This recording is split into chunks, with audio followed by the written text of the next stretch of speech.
Sarawak. Saya, Gilbert Ginda Anamba, mewakili pelajar dari kursus bola sepak UTHM Seksyen 1 selaku moderator untuk program Football Treatment daripada kumpulan LDK 6 dan 7. Next slide. Ini adalah ahli kumpulan kami. Pertama adalah saya, Gilbert Ginda. Kedua ialah Muhammad Aizat. Muhammad Aizat, cakap hai dulu. Hai. Seterusnya Nabil Fikri. Nabil Fikri.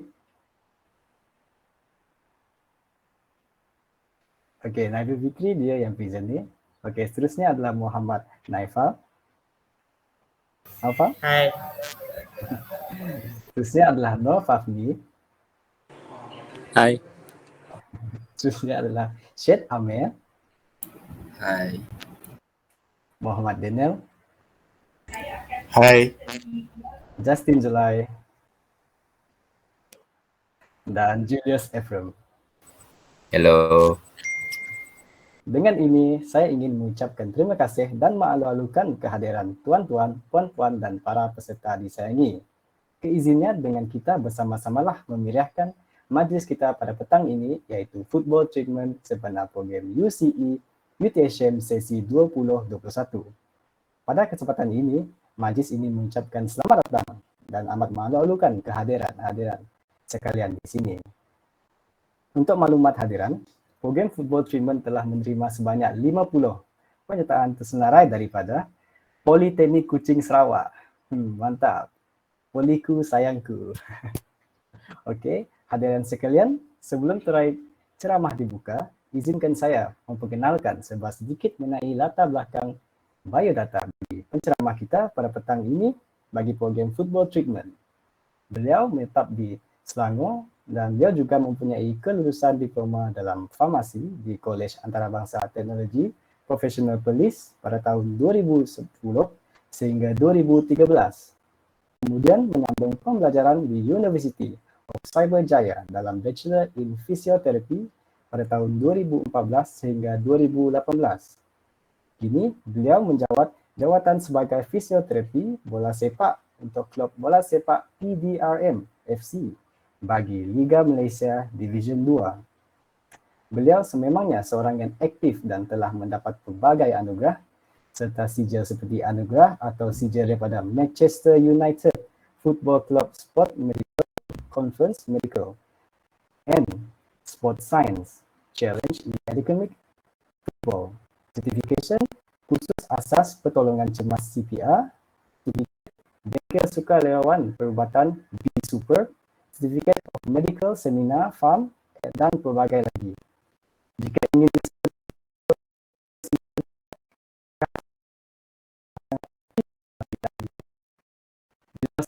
arif dan dalam majlis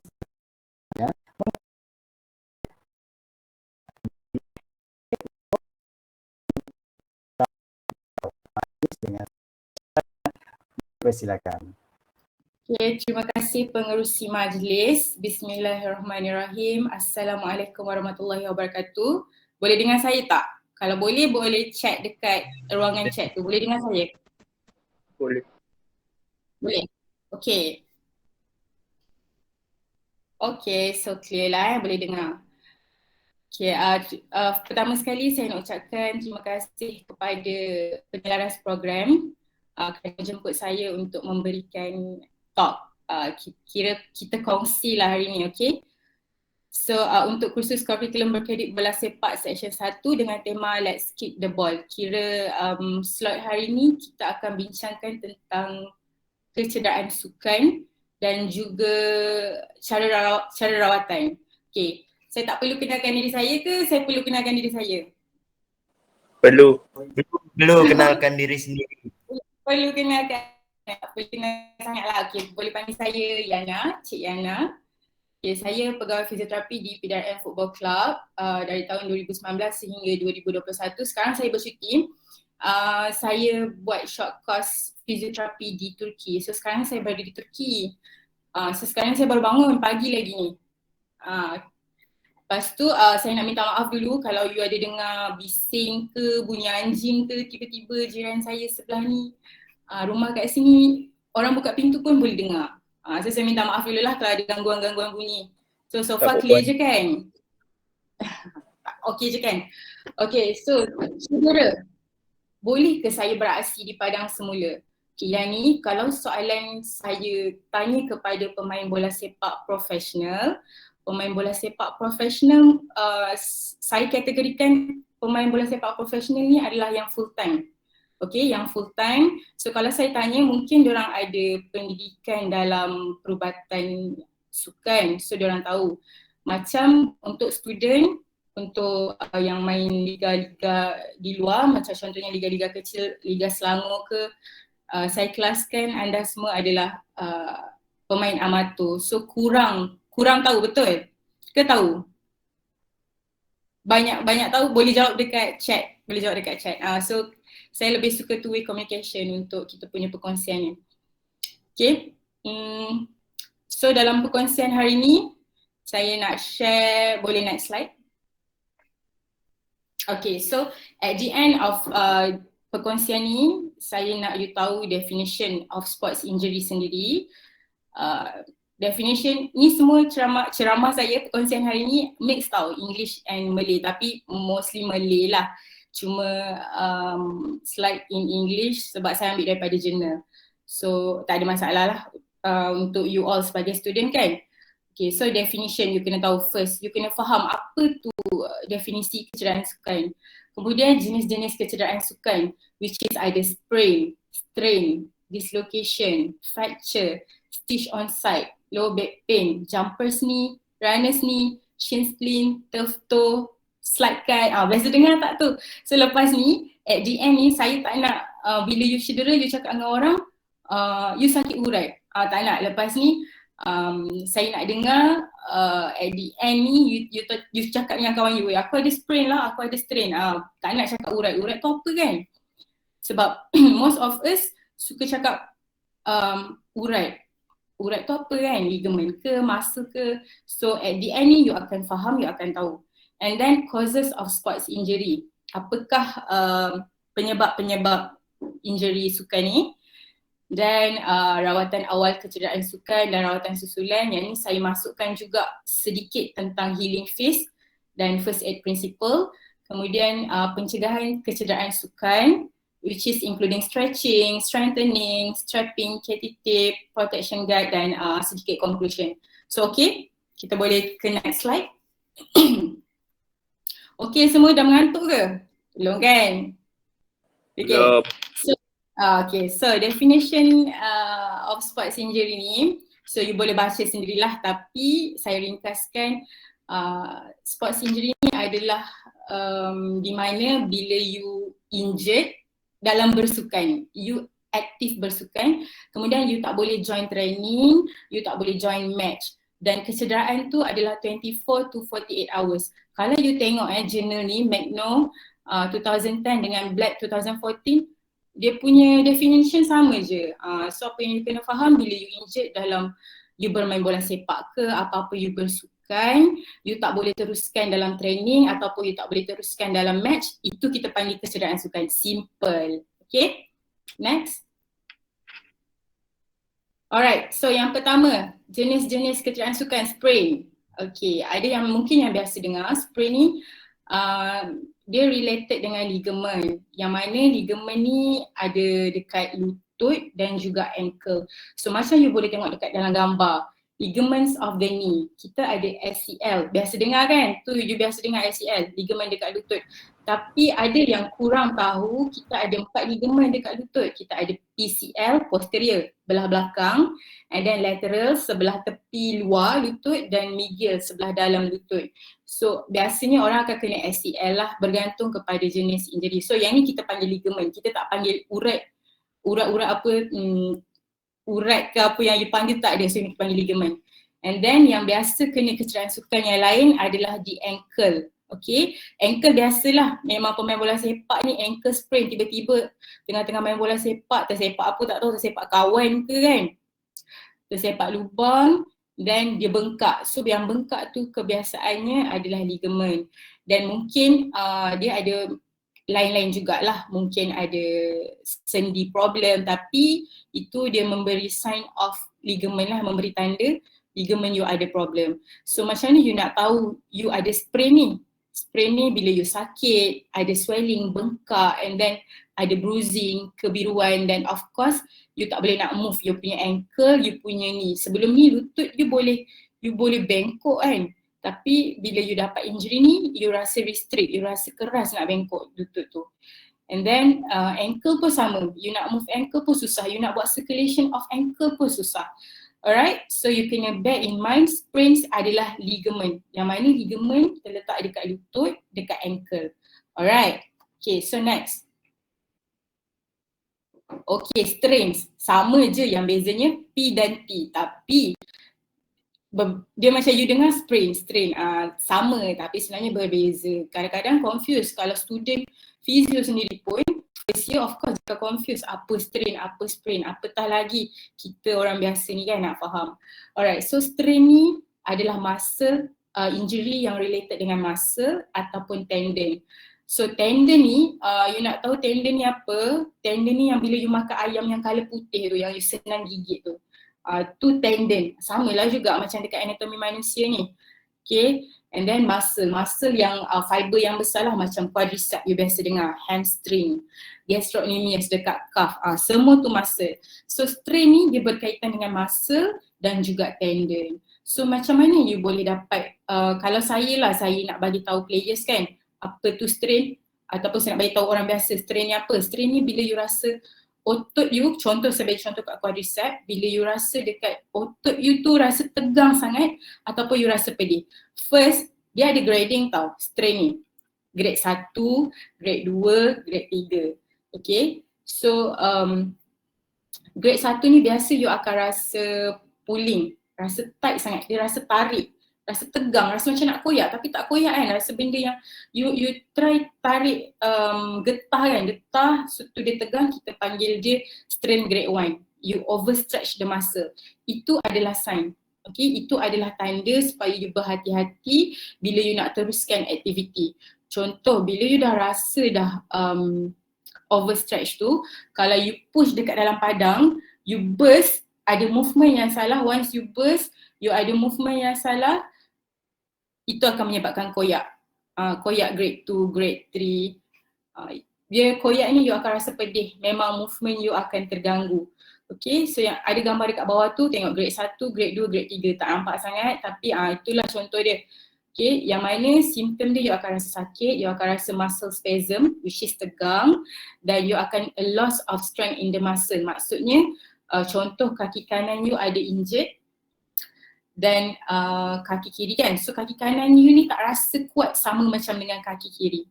Okay, saya explain banyak sikit dekat sprain dengan strain ni sebab memang biasanya player akan kena ni. Orang akan tanya saya, I sakit lah dekat I punya quadricep ni, kenapa So kita kena tahu, you ada tak before you sakit tu, ada tak sign overstretch ke, ada tak? You kena tahu semua jenis injury, baru you tahu macam mana you nak merawat. Kita tak boleh jump terus kepada rawatan, kita kena tahu injured apa. Okay, so habis strain, kita next. Alright, so yang ni dislocation. Okay, dislocation ni adalah di mana you punya sendi beralih. Okay, sendi tu pertemuan bone dan bone. Contoh jari saya ni sendi, wrist sendi, shoulder sendi. Okay, elbow sendi. Okay, yang mana bone bertemu bone, kalau you nak faham, you nak mudah faham. Okay, bone bertemu bone and then dia terkeluar. Contoh jari saya yang ada sendi ni, dia terkeluar daripada position dia. Shoulder terkeluar daripada position, kita panggil dislocate, shoulder dislocate. Biasa kalau player football ni dekat lutut, yang ada kepala lutut tu, kneecap tu kan. Okay, kat situ kebiasaannya dia akan beralih dislocation. Ankle pun sama dekat buku lali dengan shoulder. Shoulder pun kerap beralih. Ianya berlaku bila awak overstretch ataupun ada force yang terlalu kuat. Contoh you landing guna tangan you kan, you jumping and then you landing. Bila you landing ada force yang kuat, dia keluar, shoulder keluar. So biasanya yang ni memang you kena pergi dekat fizio ataupun doktor yang mana-mana expertise yang boleh masukkan balik. Selepas dah masukkan balik shoulder tu, letak ice and then you kena buat strengthening lah untuk kuatkan balik. Sebab kalau you boleh tengok shoulder dislocate sebelah kanan, kalau kita tengok slide sebelah kiri, okay, dia jatuh. So nak build balik masa through strengthening exercise. Okay, and then kita pergi kepada fracture. Fracture ni boleh berlaku bila you ada force yang kuat juga. Okay, ada beberapa types of fracture. Yang ni fracture yang berlaku tiba-tiba. Maksudnya you kena tenang dengan kawan you dekat shin, patah. You kena, yang suddenly lah, semua ni fracture suddenly. Ada juga fracture yang kita panggil sebagai stress fracture, yang mana stress fracture ni berlaku gradually. Dia berlaku gradually di mana you ada force, you selalu run, everyday you run. Sebenarnya fracture tu dah ada kat situ, dia macam retak lah, dia bukan fracture yang terus, dia macam retak. Tu kita panggil stress fracture yang mana dia selalu berlaku pada shin bone. Tahu tak shin bone yang mana? Tak tahu, nanti kita akan tengok shin bone kat mana. Alright, next. Okay. Seterusnya adalah low back pain. Kita tengok low back pain ni macam betul ke yang low back pain ni injury sukan kan, kecederaan sukan, betul ke? Okay, sebenarnya bila you ada problem dengan low back injury, dia akan affect semua. Tapi sebenarnya kalau you nak tahu, low back injury ni dia sebenarnya dah lama you ada, tapi bila dia dah you tak boleh tahan sangat, dia akan appear yang lebih sakit. Ianya disebabkan oleh you punya posture badan you sendiri yang memang daripada kecil tu ada problem. Back pain you, low back maybe ada curve yang you tak perasan. Okay, then maybe you punya bentuk kaki you tak sama, tak align through gravity, and then mungkin you punya tapak kaki tu kan ada arch, mungkin dia terlalu tinggi ataupun terlalu rendah tapak kaki you punya arch tu, so boleh menyebabkan low back pain. Banyak sangat faktor yang menyebabkan low back pain ni, yang mana dia akan mengganggu you punya performance dalam bola sepak lah ataupun apa-apa sukan. Alright, then stitch on side. Stitch on side ni kita biasa berlaku bila kita jogging, kita lari, and then tiba-tiba kita sakit dekat sebelah perut ni kan. Okay, itu masa lah, biasanya masa. So apa you kena buat, you macam dalam gambar tu, pegang and then run, control you punya breathing, run, and dia akan hilang. Dalam beberapa minit tu dia akan hilang. So you kena control breathing, tak boleh run terlalu laju, pace kena maintain. Alright, okay, next. Okay, so yang seterusnya adalah runners knee dan jumpers knee. Okay, bila kita cakap pasal sukan, terutamanya bola sepak ni, memang bola sepak dan kecederaan lutut tak lari, betul? Okay, so runners knee, jumpers knee ni dia ada beza. Okay, you tengok runners knee you tengok dalam gambar je. You tengok dalam gambar tu, dia ada dekat IT band syndrome, chondromalacia, patellofemoral. Belakang you punya kneecap tu, kepala lutut yang you nak faham tu, belakang kneecap tu, semua you rasa, you tak boleh nak beza mana satu you rasa sakit. Semua you rasa sakit. Okay, tu kita panggil sebagai runners knee. Runners knee ni terjadi kat mana? Dekat semua atlet lah actually, yang mana you walking terlalu banyak, you jogging, you jumping, kan? Right? So dia kadang-kadang you akan rasa macam sharp pain. Sharp pain tu macam you kena cucuk dengan jarum dekat knees tu. Okay, yang ni semua kalau you nak tahu you runners knee ke jumpers knee, dia kena further assessment sebenarnya. Okay, so and then we go to jumpers knee. Right, jumpers knee ni kalau you tengok dekat gambar, you tengok dekat gambar je. Okay, yang colour putih dekat atas merah tu adalah kneecap, patella cap tu kepala lutut. So bawah dia ada tendon. So tendon tu ada inflammation, dia mungkin ada luka sikit ataupun you overuse, dia menyebabkan inflammation. So jumpers knee ni adalah tendon yang ada inflammation. Tu je you nak kena faham. Patella tendinitis atau patella tendinopathy. Alright. So yang ni biasanya memang overuse injury, repetitive jumping, repetitive you buat activity tak ada recovery. So it may cause jumpers ni. Shoes you pun problem, shoes tak you punya kasut tu, insole dalam kasut tak padan dengan you punya arch kaki pun problem. Boleh mendatangkan jumpers ni, runners ni. Okay, next. Alright, so yang tadi saya cakap shin bone tu kan, tu you tengok dekat shin splint pain area tu, bone tu shin bone lah, kita panggil tibia bone. Okay, so shin splint ni kerap jugalah berlaku dekat atlet ni, bukannya pemain bola sepak saja. Okay, ini disebabkan oleh you punya posture, anatomi kaki juga. Anatomi kaki, you jalan straight ataupun you jalan ke dalam ataupun you jalan keluar. Ada kan you tengok ada orang jalan macam ni, ada orang jalan macam ni. So dia boleh menyumbang kepada you punya problem pada shin ni jugalah. Okay, so you kena buat apa untuk yang ni? You kena tukar kasut. Saya bagi tahu terus lah, you kena tukar kasut. Buat stretching, stretching yang banyak. Stretching yang betul sebenarnya, bukan stretching yang banyak. Right? So you tengok bawah tu turf toe. Okay, ataupun kita panggil hallux valgus. Dekat area yang yes bertulis merah tu, sebenarnya kita semua ada. Cuma bila kita pakai kasut yang tak sesuai dengan bentuk kaki, dia akan lebih develop kepada bentuk V tu. Bentuk V tepi. Sakit tau. Okay, so macam contohlah untuk pemain bola sepak, you kena tengok bentuk kaki you macam mana. Bentuk kaki depan tu A shape ke B shape. Macam saya, kaki saya B shape. So bila saya pakai kasut bola, saya pakai brand Adidas ataupun Puma sebab you tengok ada V shape. Kalau Nike tu dia V, so dia akan Dia tajam. So bila saya, apa tu? Okay, so bila saya pakai tu dia akan develop hallux ni. So memang sakit, so, saya memang tak pakai, saya hanya pakai Adidas dan Puma. So you kena tahu diri you sendiri. Bila you dah sakit, it's a sign. So you kena tukar, something wrong dengan kasut you kena tukar. Okay. Alright, next. Okay, slight cut or bruises ni. Okay, kalau cut biasa, pentinglah untuk you tahu penganjur-penganjur bola sepak ni ke kan, you buat liga ke whatever kat dalam universiti, you kena tahu at least you punya first aid basic. Kalau luka sikit-sikit kan, tengok darah you dah jerit, you tak tahu nak buat apa. Okay, first thing you basuh dulu, yang tu basic. You kena attend sikit pun kan, okay. You basuh and then you take pakai hand surplus lah, yang tu yang biasa. Yang bruises, you just letak ais. Okay, so kalau you boleh tengok gambar yang berdarah kepala ni, kita orang punya defender, Afiq Azwan, defender, kepala dia berlanggar dengan kepala opponent, rambut opponent je. So boleh menyebabkan cut.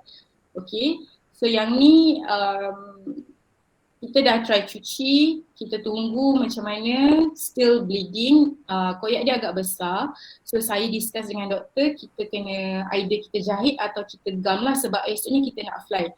Okay, yang ni you kena tahu juga, bila you fly, you berada di high altitude. High altitude akan menyebabkan darah you lebih, dia akan keluar lebih lah, so lebih bahaya. So you kena decide dengan cepat. So penting you perlu tahu knowledge ni. So kita decide Afiq untuk jahit, dia ada dalam 2-3 jahitan jugalah, 2 cm. And then okay, everything's okay. Then letak ais lah sebab lepas jahit atau lepas gam tu dia akan bengkak. So ais untuk reduce dan juga ubat-ubatan lah, reduce inflammation. Okay, so next. Okay, yang ni you nampak ke? Tak apalah, saya explain sikit lah. Causes of sports injury, sebab-sebab kecederaan ni, kadang-kadang orang tanya saya, orang suka sangat tanya saya, kenapa kaki dia sakit, kenapa dia punya ankle tiba-tiba sakit. Saya tak boleh nak bagi tahu jawapan yang terus. Saya kena check dulu, saya kena tahu you buat apa dalam minggu ni, you buat apa semalam, lepas aktiviti you, apa recovery yang you buat. Saya kena tahu, saya tak boleh simply cakap, oh this is your muscle, this is your tendon. Saya tak boleh cakap macam tu, okay. So kat sini kita boleh tengok maybe Kecederaan tu datang daripada accident, poor training technique. Bila you training, maksud dia ni, you tak ada proper warm up, you tak ada proper cooling down. Okay, so you tak cukup peralatan dan overuse dekat particular body part you lah. Okay, yang mana kat sini dia ada faktor luar dan faktor dalaman. Okay, faktor dalaman tu diri kita sendirilah, which is kita punya age, kita ada duration age kita. And then body composition, health, kesihatan kita semua diri kita sendirilah, macam mana kita jaga diri kita. Kita punya permakanan, kita punya sleep pattern, semua tu menyumbang kepada kecederaan juga. Okay, and then external risk factor ni dia kata human factor. Maksudnya kat situ kalau dekat dalam match, dia kata dia punya teammate sendiri, opponent ataupun referee. Contohlah, macam mana referee ni boleh menyumbang kepada kecederaan kan? Okay, contohlah dalam game, okay, you dengan opponent dah langgar tapi referee tak bagi kad kuning, tak bagi warning. So opponent berani lagi untuk masuk kan? So bila second time dia pergi tu can cause the injuries. Sebab kenapa pentingnya referee kat situ untuk bagi kad kuning, untuk bagi amaran supaya tak ada kecederaan. So ini pun menjadi penyumbang kepada kecederaan jugalah. Okay, dan protective equipment, contoh helmet ke shin guard. Shin guard tu penting, dekat shin area you tu adalah tulang yang mudah untuk you dapat kecederaan, so penting untuk you pakai shin guard, shin splint. Okay, and then you punya sports equipment, environment, semua ni sports environment contohnya bila you training dekat padang yang keras, of course banyak sangat problem you akan dapat. Back pain, you punya quadriceps, you punya shoulder pun even boleh sakit. So banyak faktor, banyak sangat lah. So saya suka nak tanya, okay, you training dekat mana, pukul berapa you training, padang you macam mana. Padang futsal lain kan, padang turf pun lain. So tengok you pakai kasut dekat padang ni sesuai ke tak, banyak sangat faktor. Okay, so boleh saya teruskan lagi? Sudah tidur? Boleh teruskan kot? Boleh. Alright, next. Alright, so kita dah masuk ke rawatan awal kecederaan sukan dan rawatan susulan. So kat sini dulu, before ni diorang gunakan RICE technique je, RICE. Okay, so latest studies kita gunakan P, tambah P sahaja. Tapi ada juga studies lain, physio lain yang gunakan teknik kita panggil POLICE, POLICE. Lepas tu teknik yang lain, diorang ada gunakan peace and love. Banyak lah, tapi saya menggunakan PRICE. Selama saya belajar, saya bekerja, saya gunakan PRICE teknik lah. Okay, so apa itu PRICE teknik? P, you protect. R, rest. I, ice. C, compress. E, elevate. Okay. Saya bagi situation untuk you faham. Contoh, bila ada injury dekat padang. Bila ada injury dekat padang, fizio ataupun you lah orang biasa kan, pemain-pemain bola sepak ni, kawan-kawan you tengok kawan you dulu. You okay tak? Macam mana injury dia tadi? You rasa ada patah tak? Ataupun ada bleeding tak? Protect dulu. Protect dengan apa? You letaklah apa-apa yang boleh, ampu dia orang panggil. Ampu dia. Letak ampu, letak. Contoh kayu ke ataupun papan, you letak kaki dia. Kalau tak ada, okay, it's okay. Then bawa ke tepi, protect dia, bawa ke tepi supaya kawan-kawan dekat padang boleh teruskan bermain. And then letak kat tepi, rest. Player rest dulu. Okay, rest dan assessment diteruskan sama ada dia boleh masuk padang ke tak. Okay, kalau tak boleh masuk padang, duduk tepi. And then you letak ais. Letak ais dalam plastik biasa je. Cara letak ais, macam mana nak letak ais ni pun kadang-kadang ada orang confuse. Okay, letak ais dalam plastik. You beli plastik kuih kat pasar malam tu je, letak, and then you compress dengan apa-apa bandage ke ataupun plastic wrap, and then you elevate. Okay, next, untuk you lebih faham, tengok gambar. Next, boleh next slide. Okay, so price technique. Kalau you tengok, kalau injured dekat ankle, you kena tinggikan kaki. Tu yang kita panggil elevate tadi tu. Kalau you boleh tengok dekat baju biru ni, dia elbow dislocate. So elbow dislocate, lepas tu dia ada inflammation lah, bengkak pada siku dia. Jadi saya letak ais and then saya wrap guna plastik wrap. Plastik wrap tu boleh dapat kedai RM2 je dekat HO kan. So you wrap, itu adalah teknik compress. You wrap maksudnya you compress ais dan tempat injury tu. Dan you letak elevate.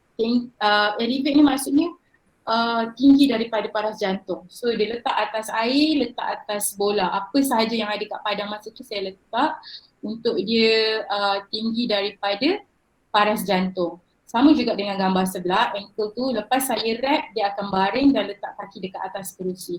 So kaki dia tinggi daripada paras jantung. Kenapa? Okay, kenapa? Sebab bengkak ni jadi bila ada koyak ke luka dekat kawasan yang bengkak tu. And then darah berkumpul. Bila ada kuman, darah akan berkumpul dekat situ. Okay. So macam mana you nak flush, you nak bagi circulation yang baik pada darah tu dengan elevate. Bila you elevate, contoh you elevate kaki, so dia akan pump ke jantung and dia balik dekat kaki, pump dengan baik, good circulation, good blood circulation. Yang tu kita, memang kalau kadang-kadang ada kawan-kawan saya pun, saya tanya dia orang, okay injury dah letak ais, dah letak dah semalam, letak kat baldi, duduk letak kat baldi. So prinsip dia dah lain, prinsip dia dah salah. You letak kaki dekat dalam baldi, maksudnya kaki dia ke bawah. Jantung dia kat mana? Jantung dia kat atas. Kan? Macam mana dia nak pump dengan baik? Dia memang ada circulation, tapi kita panggil poor circulation. Dia akan menyebabkan you punya tempoh swelling tu untuk surut panjang. Padahal you tahu je teknik yang betul, you kena letak kaki dekat atas, then 3-4 hari dah boleh hilang. Tapi bila you letak dekat dalam baldi kaki you, it may drag to 7 to 10 days lah. Okay, so prinsip ni nampak macam simple, tapi percayalah memang akan ada orang buat letak kat bawah lah apa semua. Lepas tu nampak baik, lepas tu tanya saya balik kenapa tak surut bengkak. Okay, next. Okay, so yang ni samalah teknik dia. Saya kat padang tu jauh dengan bilik fizio. So apa yang ada dekat padang saya akan guna pakai. Contoh yang tu saya ada roller foam. Saya letak kaki player saya dekat atas roller foam. Apa pun prinsip elevation tu saya tak akan ketepikan. Elevate kaki. Letaklah dekat mana pun you nak letak kaki, kat kawan you ke apa-apa, cari mesti ada. So saya letak kat roller foam, saya letak dekat plastik biasa je, and then saya akan wrap lah. Alright, so lepas tu players akan baring untuk pastikan dia paras kaki. Okay, untuk pastikan yang paras kaki tu tinggi daripada jantung. Okay, rise teknik ni you kena faham. You faham rise pun tak apa dah. Tapi you kena faham konsep dia. Rest, ice, compression and elevation. Okay, berapa lama you nak letak ice ni? 15 minit you letak. Okay, kalau you pakai ice ni tak apa sebab temperature dia akan menurun. Tapi kalau you pernah tengok ice cold pack yang colour biru tu, dia punya temperature sama tau, sustain. So yang tu pun ada teknik you nak letak. You kena letak you kena lapik dengan towel sebab kalau tak boleh menyebabkan dia akan melecur. Irfan okey tak tu? Okay. Okay, dia akan menyebabkan ice burn lah, melecur kaki. Alright? Okay, so next. Okay, and ice tadi, kalau you injury kan, okay saya bagi tahu ni, take note. Okay, contoh kalau you injured, you bengkak kan, ankle. Okay, dalam 2-3 hari you kena letak ice. Elevate lah guna konsep ice tadi tu. Letak ice 15 minit setiap 2 jam. Setiap 2 jam dalam hari tu, 2 jam you letak 15 minit, 2 jam you letak 15 minit, 2 jam letak 15 minit. InsyaAllah dia akan meningkatkan masa swelling tu nak turun. Okay, so ni healing phase ni saya masukkan. So healing phase ni sebabnya kita tahulah atlet ke pemain bola sepak ke yang hobi you suka bermain bola sepak, bila once you injured you akan tanya, bila saya boleh main? Padahal tengah sakit ni, kaki tengah bengkak, tapi tanya juga, bila saya boleh main bola balik? Okay, so ada phase lah, phase 1, phase 2, phase 3, phase 4. phase 1 tadi adalah control the pain and swelling. Yang mana kita gunakan teknik tadi, price teknik. So saya nak cakap fasa ni, dia punya duration bergantung kepada bagaimana you approach ice concept tu tadi. Macam mana you buat. Kalau you buat price teknik in 3-4 days boleh. Tapi kalau you letak kaki you dekat baldi, lama lah. So depends. Yang fasa first ni untuk hilangkan sakit dan bengkak ni, dia bergantung kepada cara you buat treatment. Tapi kalau you pergi fizio ke, you dapatkan dekat doktor ke apa, maybe you akan tahu macam mana lah. Tapi kalau diri sendiri, you kena tahu konsep yang betul. Okay, and then phase 2 kita akan pergi bila you dah contoh sebelum ni skala sakit you 5. So selepas 4 hari skala sakit you 3 atau 2, kita dah boleh improve strength and flexibility. Contoh dekat ankle, you dah boleh buat ankle strengthening guna band, kalau you pernah dengar, buat stretching without pain, with minimal pain lah. Kalau without pain tu you dah boleh masuk padang kan, with minimal pain. Maksudnya pain you tu boleh tahan sama sakit, dia tak menyebabkan lebih sakit, then improve strength and flexibility lah. Okay, phase 3 kita akan improve strength, pergi gym, kita akan improve flexibility, and then proprioception. Proprioception tu apa? Balance. Kalau you tengok players yang berdiri dekat bosu ball yang balance tu kan, goyang-goyang badan dia, tu proprioception balance. And endurance training dengan physical training. Okay, and then phase 4 return to exercise and sport symptom free. Maksudnya fasa keempat ni you dah pergi ke return to field, return to play punya program dengan without pain, you dah pergi ke agility semua, then you masuk padang lah. Alright? Faham? Okay, we go to next slide. Okay, so artikel ni artikel maut di panah petir. Ni adalah keadaan-keadaan di mana bila kita bermain bola sepak padang. Kadang-kadang memang tak hujan tapi ada kilat tu ada kan. Kadang-kadang orang kena panah petir ni pun dia tak hujan pun. Sebab dia kat padang, tiba-tiba petir sambar. Apa you nak buat? Okay. So artikel ni 2021 latest tu. Ada je kat KL pun banyak. And then yang ni kat bawah artikel ni, 2 pemain Melaka United dia sambar petir. Yang seorang tu import tau, dia penjaga gol meninggal dunia. Dan seorang lagi you tahu siapa? Tu player defense saya tadi tu, Afiq Azwan tu. Dia dekat ICU 2 minggu. Tahun 2016 lah yang dia kena. 2 minggu. So bila you dapat dalam keadaan macam ni kan, tiba-tiba tengah main, tiba-tiba player kena panah petir ataupun collapse, jatuh pengsan, apa you nak buat? Apa you nak buat kalau you tak ada basic knowledge? Okay, go to next slide. So pentingnya untuk you ada asas pertolongan cemas, basic life support, BLS.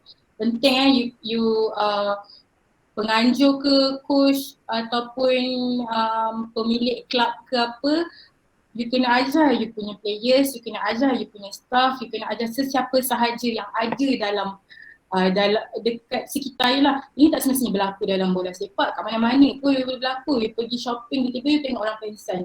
At least if you ada knowledge, you tahu you nak buat apa. At least you boleh tolong orang.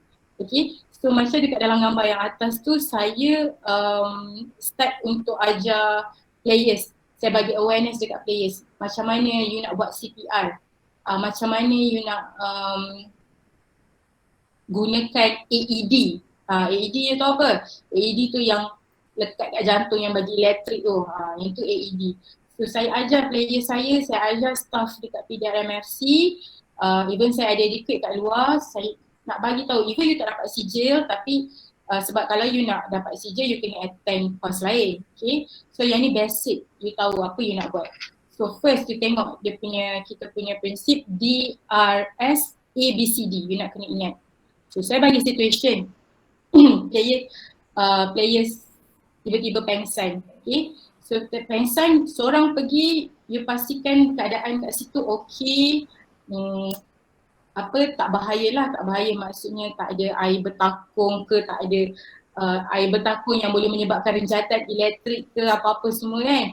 You pergi ke tempat yang selamat, berteduh, bawa dulu you punya kawan, players. Saya cakap ni bukan untuk players je tau, general, untuk kat luar, you kat rumah ke, dekat mall ke semua. Okay, you ketepikan, pastikan tak ada bahaya. Okay, and then you check dia punya response. Okay, saya bagi basic je ni, okay. So you check punya respon dengan tap dia punya shoulder. You panggil lah, panggil Amir. You nak panggil kan? Okay, Amir, tengok dia ada respon tak? Tak ada respon kan? Okay. So kalau dia ada respon, dia cakap, weh, aku tidur tadi, aku mimpi ke? Okay lah. Tapi kalau dia tak bagi respon, okay, you panggil kawan you, cakap, Amirul, call ambulance, dapatkan AED. You kena dapatkan perkhidmatan medical lah. So suruh dia call ambulance. So kawan you seorang akan call ambulance. Sementara tu you check awareness dia, you tengok breathing, you tengok dia punya chest. Macam mana dia pergi, laju ke atau sikit sangat ke kan. And then you boleh dengar, you boleh rasa. Sekarang ni tak ada CPR mulut ke mulut, tak ada COVID dah berapa tahun ni, tak ada. Tak payah. Okay. Then CPR lah, you start compression. Sementara you nak tunggu ambulance dan AED, compress. You compress 30 times, you compress, rest. Compress, rest. Kalau you penat, tukar. Compress pun ada cara untuk tak penat. You guna shoulder, bukan guna elbow. Tu ada teknik you kena pergi. Basic life support ni. Okay. CPR ni penting untuk at least you boleh selamatkan nyawa dia. At least. Kalau you tak compress, probably dia boleh meninggal dunia kat situ sebelum dibawa. Okay, at least kalau you compress, bawa pergi ambulance, still ada boleh diselamatkan lagi lah. Okay, and then lepas you compress, ambulance datang bawa AED, defibrillator, dia akan letak yang renjatan tu, dia akan letakkan and renjat. So defibrillator ni, AED ni dekat mall pun ada, dekat taman-taman, saya tak sure taman mana lah, tapi mall semua ada, kat taman-taman rekreasi perlu ada sebenarnya. Dekat masjid pun ada. Okay, so apatah lagi kalau kita kat universiti, tengoklah dekat you punya tempat belajar kat mana AED letak. Cari mana AED. Then belajar macam mana. Tapi AED tu dia single use je, you boleh guna. Sekali you renjat habis lah, you kena beli lain. Okay, so you kena aware kat mana AED, macam mana nak dapatkan AED, apa nombor ambulance. Okay, AED jadi saya tunjuk AED tu macam mana bentuk dia. So yang ni first aid yang saya kata you kena, at least you sendiri kena tahu. Saya sendiri kena tahu. Saya sendiri kena ada. Which is ada bandage, ada cotton, ada minyak panas, minyak sejuk, ada hand surplus yang basic. Okay, so ni yang kita perlu ada di setiap rumah sebenarnya. Okay, alright, next. So ni AED. Ini bentuk AED. Sebenarnya penggunaan AED ni mudah je. Tapi you kena tahulah AED tu bentuk macam mana, apa semua kan. Memang penggunaannya mudah, tapi bentuk AED pun you tak tahu, you pergi cari AED, you ambil termometer. Tak boleh juga kan. So you kena tahu bentuk AED ni macam mana. So bila you dah tahu, you aware lah, maksudnya you tanya lecturer, you tanya coach, kat mana AED kita? So you dah tahu bentuk AED tu macam mana. Dan cara penggunaan ni mudah je sebab sekarang ni AED ni dia automatic, dia akan bagi tahu arahan sahaja. Okay, ambil pad ni letak kat sebelah sini, ambil pad ni letak sebelah sini. In English tapi mudah difahami. Okay, so penting you nak tahu AED kat mana. Alright, next. Alright, so sports injury prevention. Related tau semua ni. Bila you tahu apa tu kecederaan sukan, you tahu jenis-jenis kecederaan sukan, you tahu apa penyumbang kepada kecederaan sukan, then you boleh tahu macam mana you nak bagi treatment. And then kenapa sports injury prevention ni penting? Sebab sports injury prevention ni penting, kalau you tak prevent injury, you boleh dapat injury. So bila you dapat injury, you kena balik-balik dekat treatment. So benda ni berpusing-pusing. Okay, so memang related. Janganlah cakap, injury prevention ni tak penting, tak payahlah nak pergi massage buat apa. Okay, so ni saya share poster yang saya dengan partner saya in medical team kita buat. Kita nak educate players sebab kadang-kadang players ni pun diorang tahu tapi diorang tak nak ambil tahu. Jadi macam ni kita nak educate through poster lah. So sports massage adalah salah satu injury prevention. Okay. Yang mana kalau you pemain profesional, dalam seminggu tu sekali atau 2 kali you buat lah. Kalau you main suka-suka, liga-liga biasa je, you boleh buat dalam 2 minggu sekali you kena massage. Massage ni penting sebab badan kita dah guna banyak kan. Okay, so menyebabkan muscle spasm, menyebabkan muscle tightness. Bila ada spasm tightness tu boleh sebabkan injury. Bila dapat injury tu lagi susah you nak spend untuk treatment. So better you prevent daripada you nak dapatkan treatment kan. So dengan massage, you pergilah massage dekat spot massage tu, janganlah pergi massage yang bukan-bukan. Pergi massage dekat spot massage. Saya tak tahu, okay. Pergi spot massage dekat yang memang sports practitioner ni lah, yang masua ataupun physio pun ada few physio yang buat, so you boleh pergilah. And then massage ni pun rules dia you kena tahu. Okay, rules dia sekejap lagi saya cerita. Okay, next.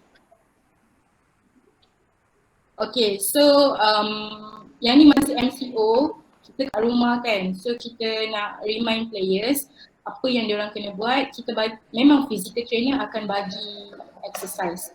So apa yang kita bagi dekat players, kita remind players kena ada proper cooling down.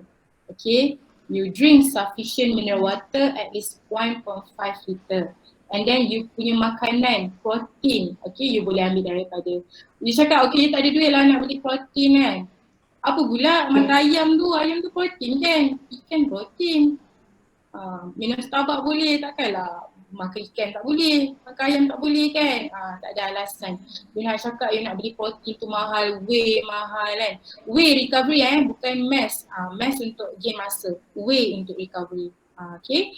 So you boleh ambil susu ke. Ada one time saya lupa nak bawa pergi game protein, so saya beli susu coklat je. Coklat strawberry. So after game, players akan minum strawberry Dutch lady tu lah ataupun coklat. Many ways, you tak ada alasan untuk apa you nak recovery, you tak ada duit ke whatever kan. Okay, then cold bath. Cold bath ni ice bath, you pernah dengar kan ice bath? Okay, ice bath ni dia ada 10 minutes lah. So depends lah. Saya tak mau maksa sangat sebab ada few orang yang tak boleh duduk dalam ais lama. So kita bagi, kita tengoklah, kita kawan-kawan tim tengok 3 minit, okay tak? Okay, kita sambung lagi 3 minit. Dia kena 10 minit sebenarnya. Okay, and then sufficient 8 hours sleep. And then compression garment. Compression garment ni untuk recovery jugalah, dia compress kaki kita. Dia ada equipment. Alright, so next. Alright, spot massage help with yang saya cakap tadi untuk recovery, injury prevention, long term maintenance, feeling good, stress relief and relaxation. Okay, so dekat kejap lagi you play. Okay, so stretching pun one of the penting untuk injury prevention. Spot massage ni pun you kena tahu bila you nak massage. Kejap lagi saya explain. So kat sini stretching kan, kadang-kadang saya tanya you injured, you tak stretching ni. Dia kata, oh saya dah stretching dah tadi. You stretching apa? Betul ke muscle yang you stretching? Berapa second you stretching? Okay, so kalau you tengok video ni, one of my player yang memang malas sangat buat stretching. So saya tak banyak, saya ambil video masa saya buat exercise je lah dengan dia orang. Dia malas sangat nak stretching. Saya tanya mana hamstring dia buat stretching lain, mana quadricep dia buat stretching lain. Okay, so stretching yang betul adalah 15 saat you buat stretching. Untuk saya lah in physiotherapy untuk injury prevention. Physical trainer, coach, dia orang punya approach lain. Okay, so untuk kalau yang ni before dia buat rehab ni, dia ada hamstring dia koyak. So saya minta ada stretching, 15 second stretching 4 kali. So 15, 2 minutes. 15 second Alright, next. Excuse me. Alright. Okay, so ni spot massage. Bila waktu yang sesuai untuk you pergi berurut. Okay. Contohlah, you ada game. Tak kisahlah friendly game ke apa kan. You ada in 24 hours. You ada game esok ni. Contoh sekarang pukul berapa? Pukul nak dekat pukul 4. You esok game malam. Okey lah. Untuk urut waktu ni okey. Sebab 24 hours, within 24 hours you tak boleh pergi urut. Okay. Urut yang fast okey lah.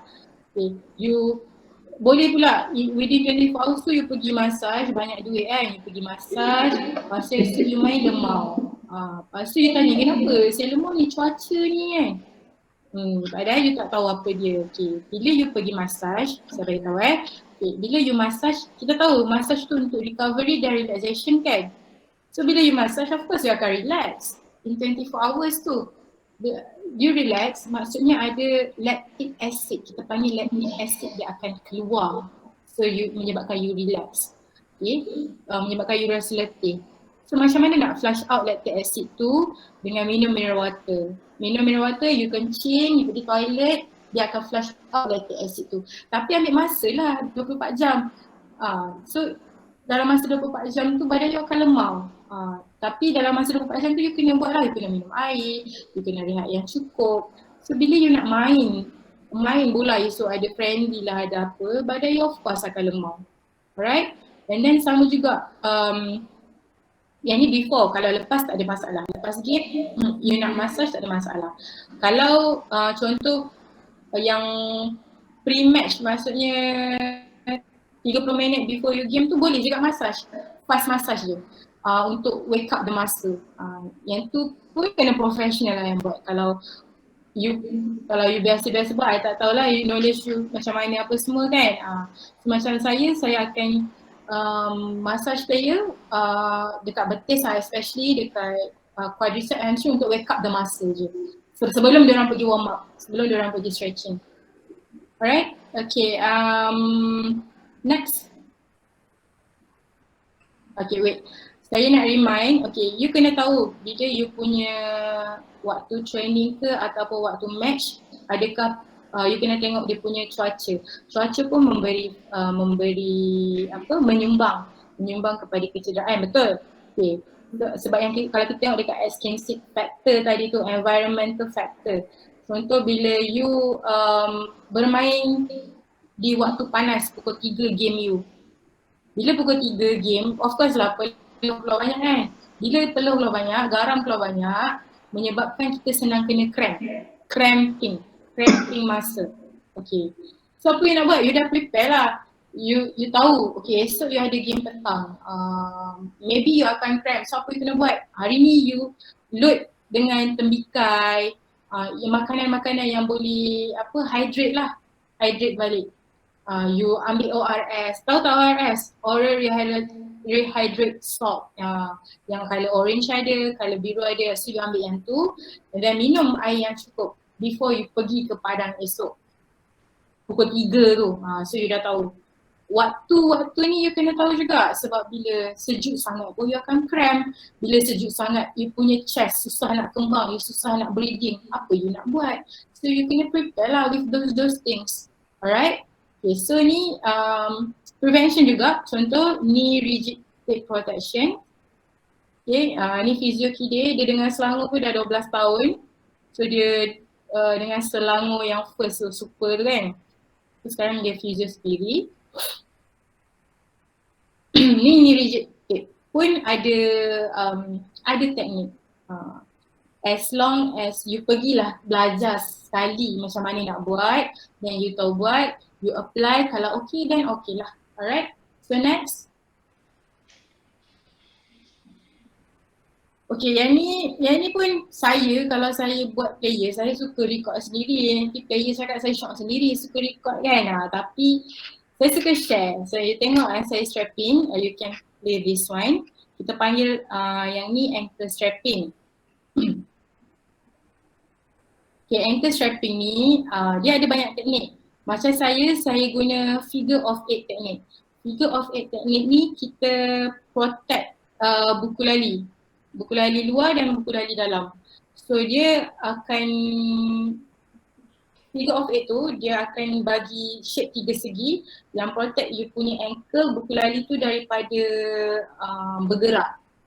So kuranglah risiko untuk dapatkan ankle sprain. So penting. Okay, titik pun okay. Okay, next. Okay, ni tip sama. Next. Ankle strap. Okay. So ni saya tunjuk macam mana you nak tahu. Macam kadang-kadang orang tanya saya macam mana orang kita nak tahu lebih mendalam kita punya ligament tu. You boleh play je. Macam ni kita nak tahu ni. saya suka bawa pergi jumpa doktor. Favorite doktor saya lah ni, sports doctor. Yang mana doktor akan scan and then dia akan tunjuk dekat you fiber mana yang sepatutnya, kalau you dengar sound ni lah kan, doktor akan boleh je kot buka sound tu. Doktor akan explain fiber mana yang sepatutnya bercantum, fiber mana yang you ada injury. So macam tu you tengok color putih tu kan. So ada kali hitam di tengah putih tu, dia ada koyak kat ankle lah. Player saya ni ankle lama juga. Sebab dia bukan ligamen je, dia sendi lah problem. So dia tengok ligamen tu, ada ATFL, PTFL lah, calcaneal fibular ligament, banyak ligamen dekat situ. So macam mana, lepas masa you swelling, masa bengkak tu kan, lepas injury saya tak boleh nak bawa pergi jumpa doktor juga. Sebab kalau doktor scan, dia ligamen tu terlindung dengan darah. So lepas 48 jam baru bawa jumpa doktor dan doktor akan scan lah, tengok baru boleh nampak you punya ligamen ada koyak tak, ada tak ada ke. Alright, okay next. Dah towards the end dah. Okay, so conclusion. 1 hour dah boleh? Sekejap je. Okay, so conclusion dia you kena tahu apa penyebab injury. You kena tahulah apa tu injury yang saya cakap tadi, sprain, strain, fracture, whatever. Tapi you kena faham sprain tu apa. Strain ligament, strain muscle. Tengok saya yang dah berapa tahun pun saya tersasul. Apatah lagi orang yang baru-baru mendengar strain ni kan. Okay, so you kena tahu apa tu injury. You kena tahu macam mana injury berlaku. You tak boleh kata masa you main itu injury tak. You kena tahu apa you buat seminggu sebelum tu. Macam mana recovery you. You tidur cukup tak semalam? Gayut dengan girlfriend sampai ke pagi, lepas tu main bola. May cause the injury as well. Okay, so you kena tahu semua ni. And then you kena tahu causes, prevention dan treatment. Yang semua yang saya explain tu semua penting. Right? So next adalah Q&A. So ada apa-apa soalan, tak faham ke? Saya ada soalan. Apa tu? Siapa tu? Gary. Okay Gary, tak nampak pun Gary?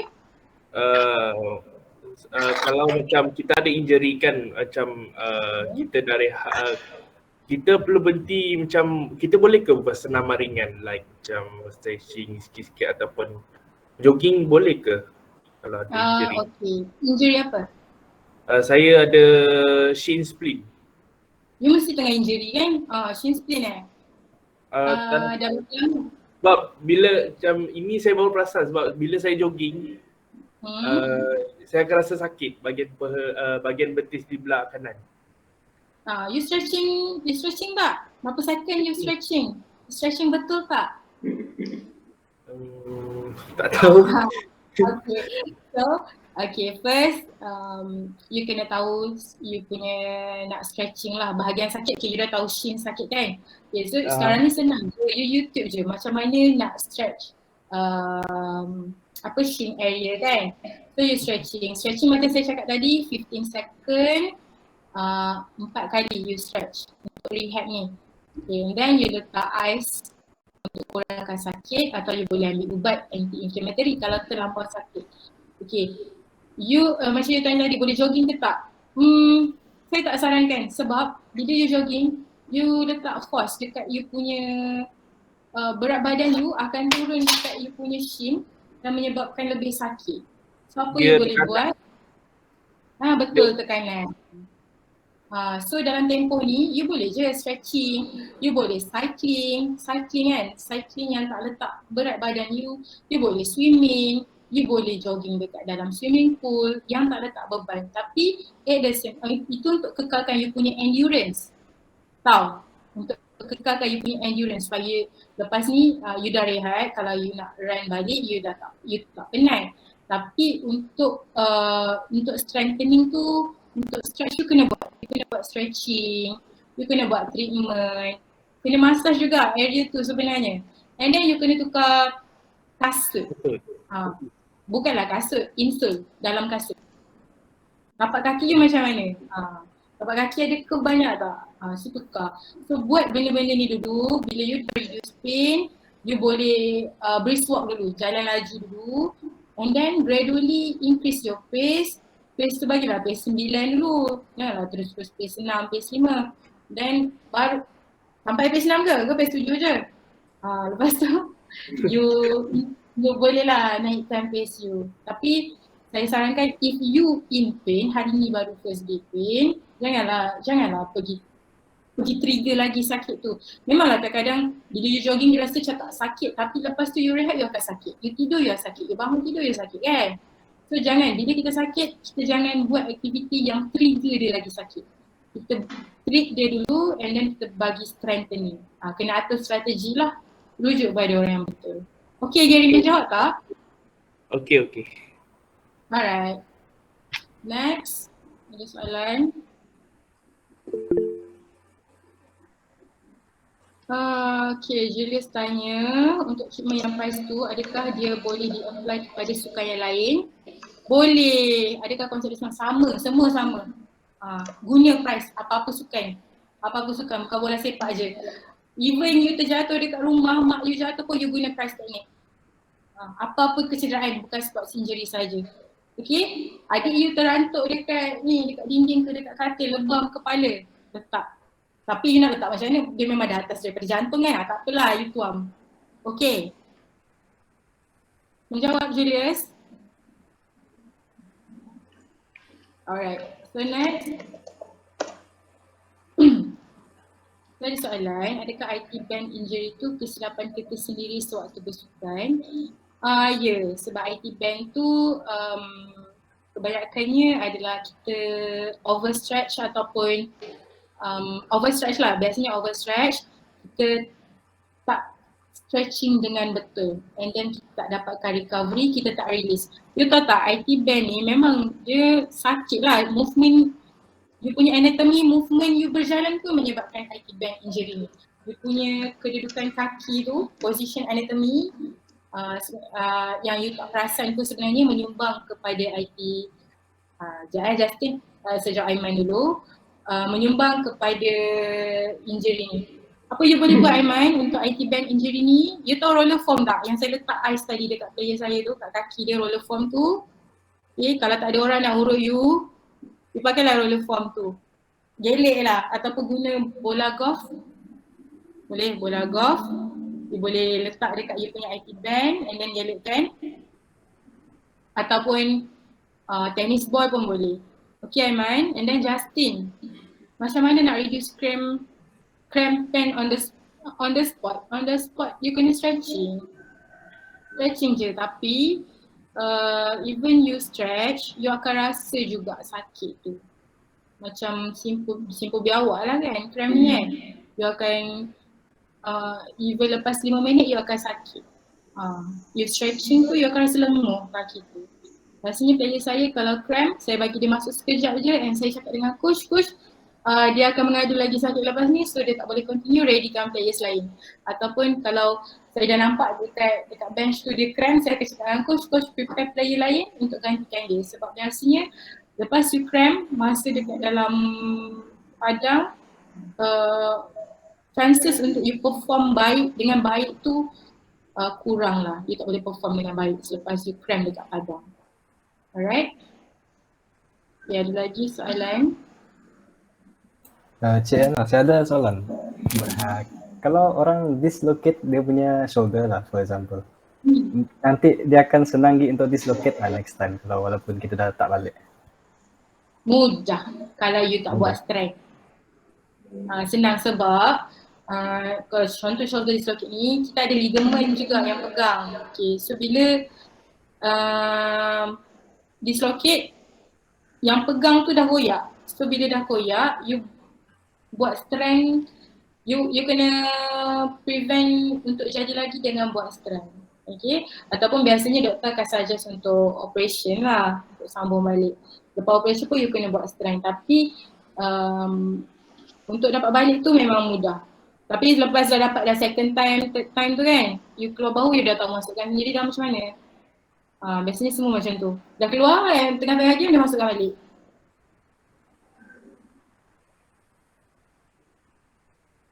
Okay, ada lagi? Okay, thank you. Bersama.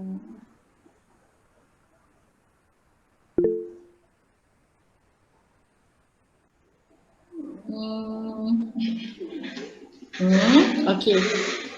Pada soalan Cik Hazrul, bagaimana pandangan Cik Liana berkenaan injury SCL untuk recovery for long term tapi meniscus dah pecah? Mana Hazrul? Saya kena bercakap dengan Hazrul ni, macam mana you punya meniscus boleh house teruk you tak buat ke? Dekat meniscus you. Okay, so meniscus ni Saya. Cik Hazrul. Okay, sebenarnya kalau meniscus ni kan memang akan mengganggu sangat-sangat. Even you punya ACL tu you dah pergi surgery kan, tapi you tak repair you punya meniscus, memang akan mengganggu untuk lepas ni tahun depan you operate tahun ni kan, even you buat rehab, meniscus tu memang you akan rasa. So biasanya kalau buat surgery, Cik Hazrul, dia akan buat dengan meniscus sekali. Cik Hazrul meniscus haus ke? Ya betul. Saya pernah sebelum ni kan injury, ada injury ACL sebab ni memang saya ada injury ACL lah sebelum ni dan dah buat operation. Tapi ACL dah operation dah? Saya dah operation. Benda still memang dah shave lah. Benda still dah shave. Saya punya tulang femur pun arthritis. So memang nampak recovery. Sebab dulu kita tak ada dedahkan dengan teknologi handphone. Belum ada serta talian kan. So yang kita kenal zaman kita handphone 3-10 sen. Macam itulah. Betul lah tu. Main game pula.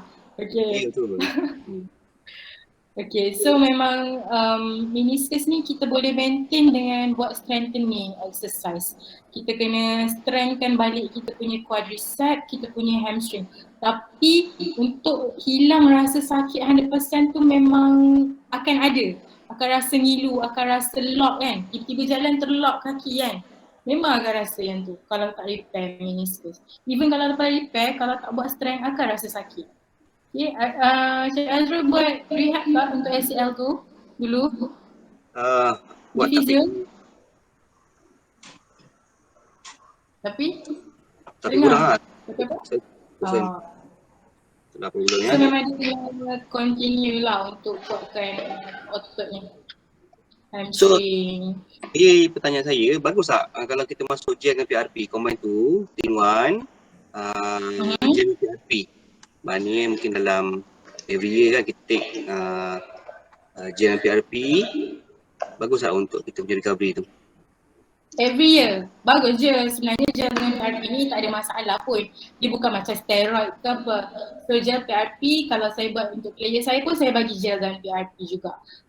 Tapi dia costly sikit lah kan, mahal PRP ni, tak ada masalah pun sebab dia daripada badan kita kan. Tapi walaupun buat gel dan PRP, the key is strengthening exercise. Kena buat gym.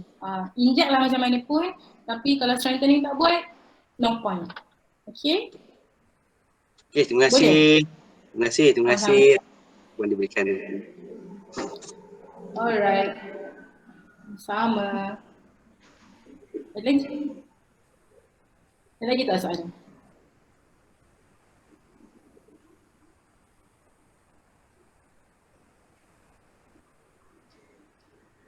So Cik Nana masih aktif di bawah PDRMC tu tak? Betul. So macam mana proses recovery di bawah PDRMC lah, macam mana tim fisioterapi yang handle di bawah PDRMC tu macam mana? Ada program plan ke untuk macam sejak injury tu? Okay. Macam mana dia punya facilities perubatan di ya? Cik Azrul coach. Lecture. Ya betul. Ya betul. Saya buat tu rotation juga. Okay, saya kalau player saya injury, first saya memang akan bawa jumpa doktor lah. Sebab doktor akan scan X-ray atau MRI. Lepas tu baru saya boleh decide berapa lama untuk saya tempoh untuk return to play lah. Okay, return to play ni dia bergantung pada severity kecederaan. Lepas tu bergantung kepada player juga. Player ni key player ke? Macam mana saya nak bagi cepat? Kalau player yang tak diperlukan sangat ni kita relax sikit. Tapi kalau main player, international player, saya ada strategi-strategi yang lain. Saya akan bawa pergi facility fizioterapi yang lebih banyak di luar sebab dekat PDRM fizioterapi department kita baru nak membangun. Kita ada few machine, ada machine yang kita tak ada machine yang saya akan bawa players pergi keluar, macam bawa pergi ke Pusat Perubatan Universiti Malaya yang ada machine yang lebih advance, bawa ke, saya akan bincang dengan players dan head coach untuk bawa ke fizioterapi yang luar tapi atas tanggungan players sendiri sebab ada certain part yang FC tak boleh nak cover, tak ada dalam kontrak kan. So saya akan bincang dengan players, boleh tak you nak pergi luar ni, you bayar sendiri. Okay boleh, so kita akan bawa pergi luar machine yang lebih advance. Bukan kita tak ada machine di FC, ada tapi tak advance lah macam dekat luar. Dan kalau injury biasa tu, macam kalau ankle sprain biasanya saya buat 7 hari lah, 7 hari. Kalau macam injury besar, ACL tu memang makan bulan. Lepas operate ke tak operate ke memang makan bulan. Injury yang biasa saya akan cuba untuk kurangkan dia punya treatment dan rehab time 10 hari ke bawah. 10 hari tu pun dah lama dah untuk coach kan sebenarnya kan. Tapi kalau kita tak bagi zero pain, kalau masih sakit masuk padang, no point juga. Ada players yang memang dia nak makan painkiller, nak main sangat ni nak dapat tempat. So saya bincang saya bagi tahu players apa side effect painkiller ni apa semua, dan players setuju, okay. So dia proceed je lah dengan painkiller yang dia boleh main macam biasa. But saya still protect lah the injury. Contoh macam kalau dia ada ankle sprain, saya akan strapping. Alright. Apa pun saya akan bincang dengan coach lah, coach, head coach dan players. Okay.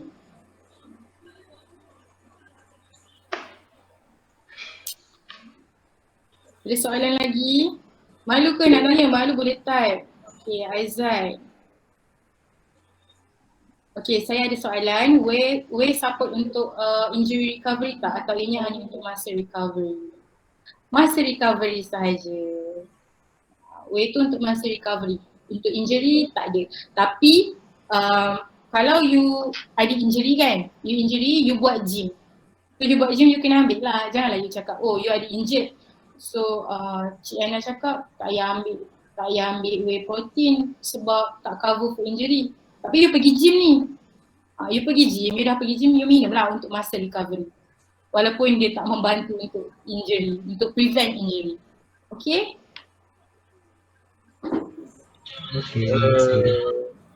Semua injury masa untuk recovery tu adakah sama ataupun berlain? Macam contoh ACL tu mungkin berapa minggu atau berlainan berdasarkan grading of injury, keterukan kecederaan lain. Kalau grade 1 biasanya 4 ke 6 minggu dengan proper physiotherapy and rehab. Proper. You kena proper, everyday you datang physio, everyday you pergi buat strength. Itu 4 ke 7 minggu. Itu grade 1. Grade 2 you doublekan. Grade 3 biasanya 5 ke 6 bulan. Itu kalau tak operate lah. So kalau you operation 7 ke 9 bulan. Berbeza. Ankle pun berbeza. Ikut grading. Tapi ankle ni dia mudah sikit lah sebab ligament dia kecil. Kecil mudah.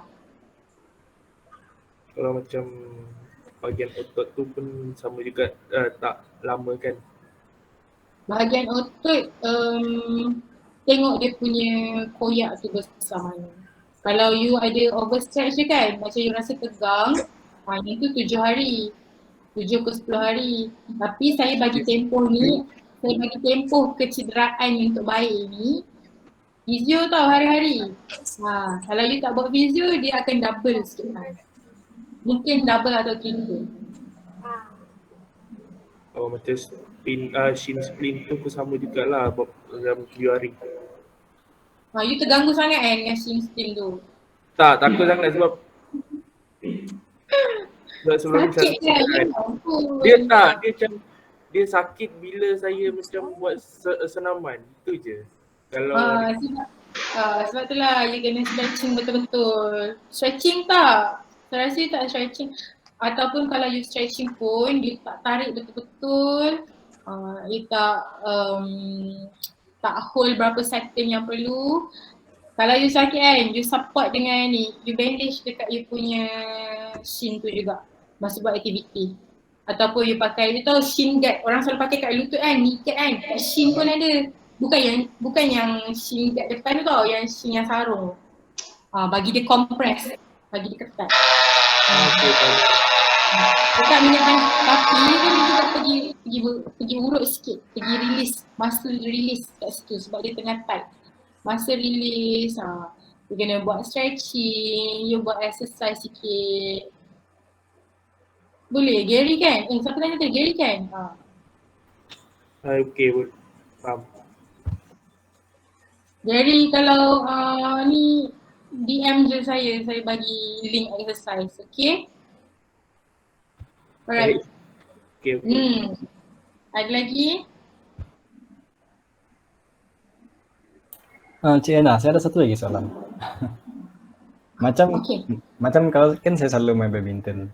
Kalau sini saya rasa sakit, dengan belakang sini ada rasa sakit. Macam mana nak aturkan dia punya injury ya? So setiap kali saya smash dia ada rasa macam overstretch kali, rasa ada macam tu. Awak memang main badminton lah?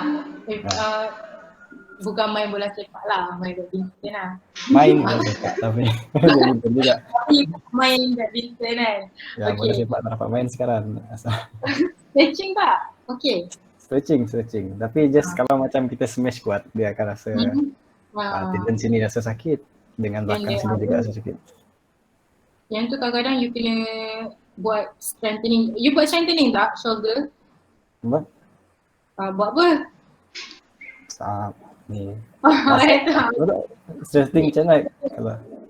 Strengthening macam mana tu sikit?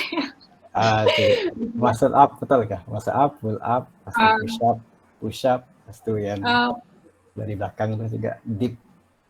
Itu bukan strengthening kan? Push up, strengthening juga, tapi sakit tak masa you buat push up semua? Tak.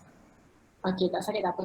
So yang tu you buat, saya tak nak cakap, mungkin dia rotator cuff. Rotator cuff tu mungkin ligament surrounding memang overstretch, ataupun you punya muscle dekat bahu ke kan, ataupun dekat shoulder ni sendiri pun boleh jadi, ataupun dekat belikat belakang you yang kipas tu, tulang kipas tu kan, mungkin dia muscle ketat dekat surrounding dia, you susah nak movement pun boleh menyebabkan sakit, banyak faktor.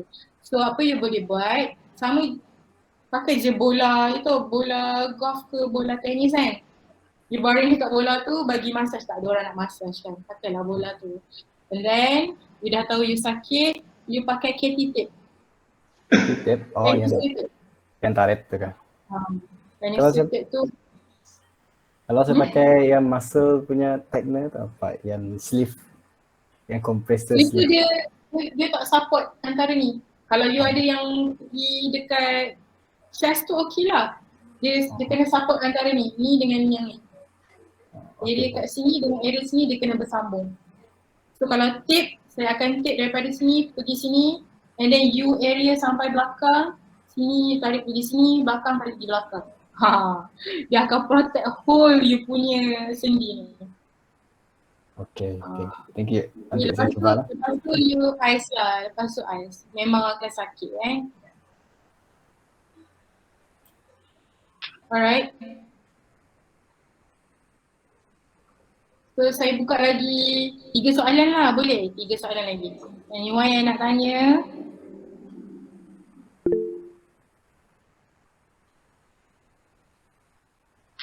Okay, so akan tanya apa yang membuatkan seseorang player tu injury prone. Okay, injury prone ni memang pun ada player saya pun, dia kadang-kadang dia dah dapat injury ni. Lepas tu dia dah baik, dia main satu game dia injured balik. Lepas tu head coach pun macam,